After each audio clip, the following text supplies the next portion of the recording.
13월의 월급 연말정산 미리 준비하세요.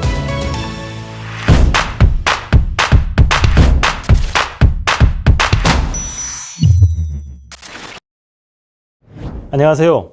상속증여연구소 김준희 수석연구원입니다. 벌써 한 해를 정리하는 12월인데요. 이맘때가 되면 항상 다들 아쉬움이 남기 마련입니다. 마지막 12월을 보람되고 알차게 보내려면 뭘 해야 할까 고민해 봤는데요. 그건 바로 직장인들에게 13월의 월급이라고도 하는 연말정산, 그 연말정산을 미리 준비하는 것도 좋겠다는 생각이 들었습니다. 이번 시간과 다음 시간까지 두 번에 나누어서 한 번 더 받는 월급 연말정산이라는 주제로 설명드리려고 합니다. 잘 들어보시고 2022년 한 해를 잘 정리하는 알찬 12월을 보내시기 바랍니다. 그럼 시작하겠습니다. 먼저 첫 번째 시간에는 연말정산은 왜 하는 것인지, 연말정산의 개념과 연말정산의 가장 핵심인 소득공제와 세액공제의 차이를 알아보고 그중 주요 소득공제 항목들에 대해 알아보도록 하겠습니다. 연말정산은 직장인들의 근로소득이 사업소득과는 과세 방식이 다르기 때문에 거치는 절차라고 생각하시면 이해가 쉬울 것 같습니다. 사업소득의 경우 세금을 계산할 때 가장 먼저 연간 총 수익금액에서 필요 경비부터 공제를 하게 되는데요. 근로소득에 대해서는 매달 급여를 받을 때 필요 경비의 공제 없이 원천징수의 형태로 매월 소득세를 내고 나서 다음해 1월에 직전 연도 근로소득에 대해서 필요 경비를 반영하고 세금을 확정하는 절차를 거치는데 바로 이 절차를 연말정산이라고 하는 것입니다. 이런 연말정산 과정을 통해서 결정세액이 정해지면 이 결정세액과 매월 원천징수로 납부했던 기납부세액을 서로 비교하는데 여기서 기납부세액이 결정세액보다 더 많으면 왠지 기분 좋게 차익만큼을 환급받게 되는 것이고요. 결정세액이 기납부세액보다 더 많으면 왠지 조금은 아깝다는 생각을 하면서 차익만큼을 추가로 더 납부하게 되는 것입니다.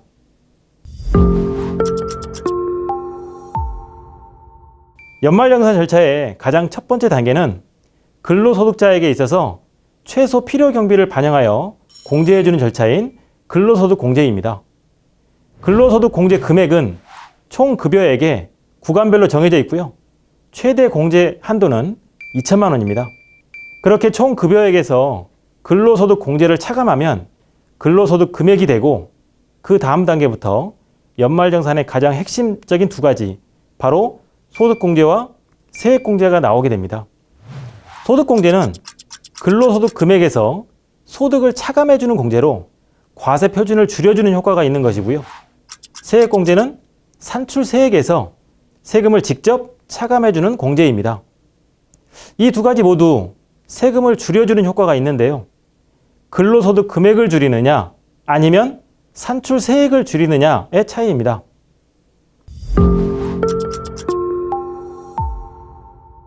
그럼 오늘 이 시간에는 주요 소득공제에 대해서 먼저 알아보도록 하겠습니다. 첫 번째로 기본공제와 추가공제입니다. 기본공제는 본인 및 배우자 그리고 생계를 같이 하는 부양가족 중에서 나이와 소득 요건을 충족하게 되는 경우 1인당 150만 원씩 해주는 공제입니다. 이때 장애인의 경우에는 나이에 관계없이 기본공제가 가능합니다. 추가공제는 부양가족 중에 만 70세 이상인 가족은 1인당 100만 원, 장애인은 1인당 200만 원씩 추가로 해주는 공제입니다. 기본공제와 추가공제는 부양가족을 위해 지출한 비용을 근로소득의 필요경비로 인정해주는 거라고 이해하시면 될 것 같은데요. 그럼 여기서 궁금한 점 한 가지. 만약 맞벌이 부부라면 부양가족에 대한 기본공제와 추가공제를 어느 쪽에서 받는 것이 유리할까요? 정답은 당연히 총 급여액이 많아서 더 높은 세율을 적용받는 쪽에서 공제받는 것이 유리합니다.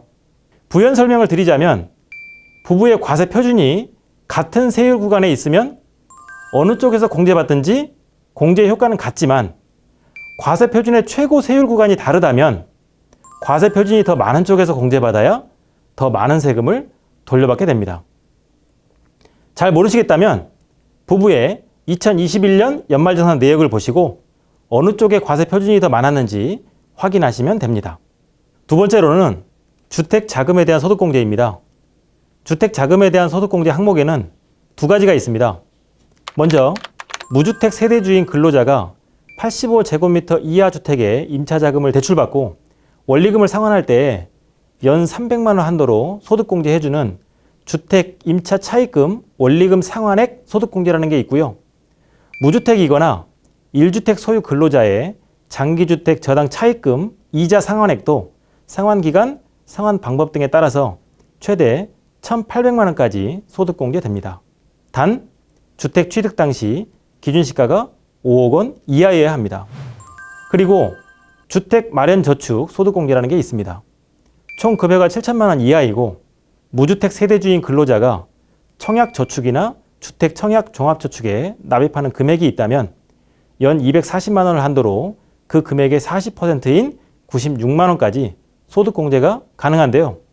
주택마련저축 소득공제는 앞서 말씀드린 주택 임차 차입금, 원리금 상환액에 대한 소득공제와 합산해서 연 300만 원까지 소득공제를 적용받는 점 유의하셔야겠습니다. 세 번째는 소득공제 항목 중에 직장인들의 가장 많은 관심을 받는 공제라고 해도 과언이 아닌 신용카드 소득공제에 대해서 말씀드리겠습니다. 무려 1,000만 명에 가까운 근로자들이 이 공제를 받고 지난해 받은 세금 감면액이 3조 2천억 원에 이른다고 하니까 많은 근로자들이 관심을 가지는 건 당연할 것 같습니다. 우선 신용카드 등 사용액에 대한 소득공제를 받으려면 신용카드 등 사용액이 총 급여액의 25%를 초과해야 합니다. 그리고 25% 초과분에 대한 소득공제율이 결제 수단에 따라 다르기 때문에 남은 기간 동안 어떤 결제 수단으로 지출하는 게 유리할지 따져보시기 바랍니다. 신용카드는 15%, 현금영수증과 체크카드, 선불카드는 30%를 공제해 주는데 만약 총 급여액이 7천만 원 이하이면 소득공제 한도가 300만 원, 7천만 원 초과 1억 2천만 원 이하이면 250만 원, 1억 2천만 원을 초과할 경우에는 200만 원입니다. 그리고 사용처에 따라서 추가 공제를 해주기도 하는데요. 전통시장 사용액과 대중교통 사용액에 대해서는 그 사용액의 40% 각각 100만 원 한도로 소득공제 해주고 총 급여가 7천만 원 이하인 근로자는 도서, 공연, 미술관, 박물관 사용액의 30%를 100만 원 한도로 소득공제 해줍니다. 소득공제 편에서 마지막으로 말씀드릴 부분은 우리사주조합 출연금에 대한 소득공제입니다. 우리사주조합에 출연하는 경우 연간 400만 원 한도로 소득공제가 가능하고 벤처 창업기업의 경우에는 한도가 1,500만 원으로 늘어납니다. 오늘 말씀드린 것들 이외에도 노란우산 공제, 벤처 투자조합 출자에 대한 소득공제도 있으니까요. 더 자세한 내용을 원하시면 국세청이나 한국납세자연맹 등의 홈페이지를 참조하시면 됩니다. 자, 지금까지 연말정산 때 자주 활용되는 주요 소득공제 항목들에 대해서 말씀드렸는데요. 다시 한번 천천히 되돌려보면서 지금부터라도 꼼꼼히 챙겨보시면 연말정산에 도움이 되실 것 같습니다. 다음 시간에는 세액공제 항목에 대해서 말씀드리도록 하겠습니다. 구독, 좋아요, 알림 설정 해주시고요. 많은 관심 부탁드리겠습니다. 감사합니다. 구독, 좋아요, 알림 설정까지 부탁드려요.